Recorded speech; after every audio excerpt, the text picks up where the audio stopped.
যারা সুদ খাইতেছে তারা স্পষ্ট ঈমান হারা। আমি আবার রিপিট করছি, যারা সুদ খাইতেছে তাদের ঈমান নাই। যারা সুদ খাইতেছে তাদের ঈমান নাই। যারা সুদের সাক্ষী থাকতেছে তাদের ঈমান নাই। যারা সুদের সাক্ষী থাকতেছে তাদের ঈমান নাই। যারা সুদ সম্পর্কে লিখে রাখতেছে তাদের ঈমান নাই। তাদের ঈমান নাই। তারা বড় বড় 70টা কবিরা গুনাহের ভিতরে লিপ্ত। এর ভিতরে সর্বনিম্ন নিজের মায়ের সাথে 70 বার জিনা করলে, খারাপ কাজ করলে, অপকর্ম করলে যেই গুনাহ, সেই গুনার বোঝা নিয়ে সে রাস্তায় রাস্তায় হাঁটতেছে।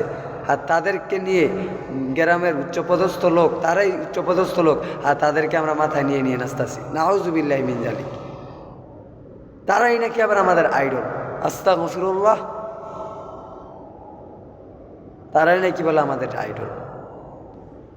যারা সুদ খায় তারা সর্বোচ্চ সবচাইতে বড় যে কবিরা গুনাহে লিপ্ত, সে যেন আল্লাহ এবং আল্লাহর রসুলের বিরুদ্ধে যুদ্ধের ঘোষণা দিল। আল্লাহ এবং আল্লাহর রসুলের বিরুদ্ধে যুদ্ধের ঘোষণা কাফেররা দেয়, ইহুদি খ্রিস্টানরা দেয়, বেঈমানরা দেয়। তাহলে যে সুদ খায় সে বেঈমান, কোনো সন্দেহ নেই।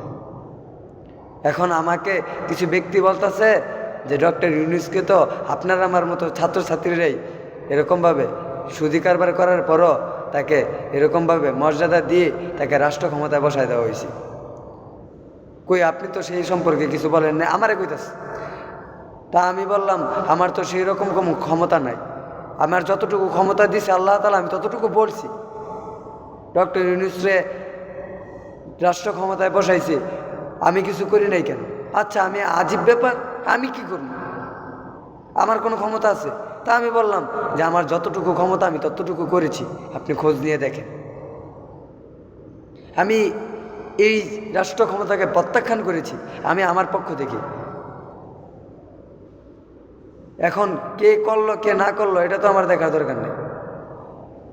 ও 5 জন ব্যক্তি যদি নামাজ না পড়ে আমি পড়তাম না, 5 জন ব্যক্তি যদি গালিগালাজ করে আমাকে করতে হবে। বিষয়টা কি সেরকম? 5 জন ব্যক্তি গালিগালাজ করুক, সমাজের সবাই গালিগালাজ করুক, রাষ্ট্রের সবাই আল্লাহ এবং আল্লাহ রসুলের বিরুদ্ধে যুদ্ধের ঘোষণা দিক, আমি মুহাম্মদ জুবায়ের ইনশাআল্লাহ একা যদি সম্ভব হয় নিজের জীবনটাকে বিলিয়ে দেব, তারপর বাতিলের কাছে কখনো মাথা নত করব না। আমি অতঃপর বললাম যে আল্লাহ রসুল সাল্লাল্লাহু আলাইহি ওয়াসাল্লামের স্পষ্ট বাণী, যদি তোমার সম্মুখে কোনো খারাপ কাজ হয়,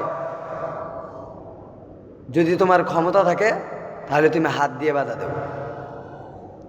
যদি তোমার তাও ক্ষমতা না থাকে তাহলে তুমি তোমার মুখ দিয়ে বাধা দাও। যদি তোমার তাও ক্ষমতা না থাকে তাহলে তুমি অন্তর দিয়ে ঘৃণা করো,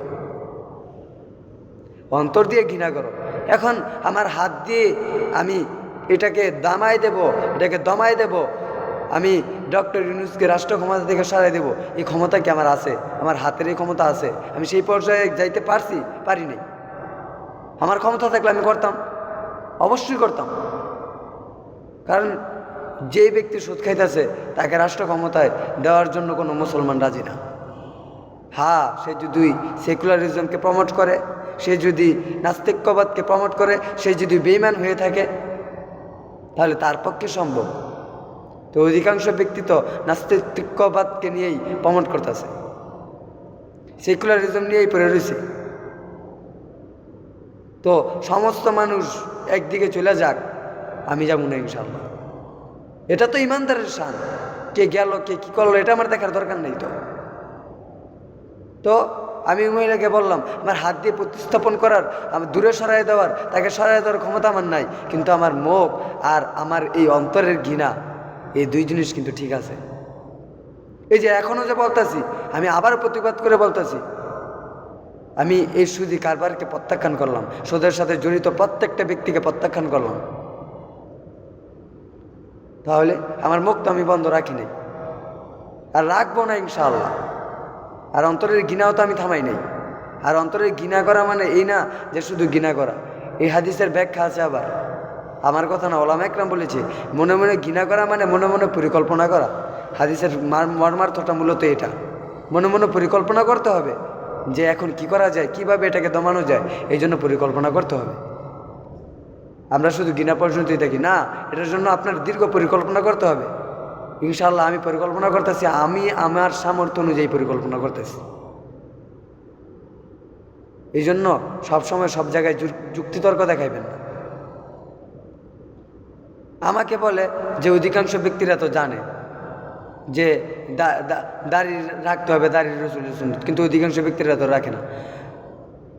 মানে বোঝাইতেছে যে সবাই যেহেতু দাড়ি রাখে না, তাহলে আপনারও রাখার দরকার নেই। সবাই যেহেতু সুদ খায়, তাহলে আপনি খাইতে অসুবিধা কি? নাউযুবিল্লাহি মিন যালিক। আল্লাহ পাক রব্বুল আলামিন আমাদেরকে সুদি কারবার থেকে বেঁচে থাকার তৌফিক দান করুন। আল্লাহ তাআলা আমাদেরকে তৌফিক দান করুন। এটা খুব মারাত্মক বিষয়। আল্লাহ তাআলা আমাদেরকে হেফাজত করুন। আমিন।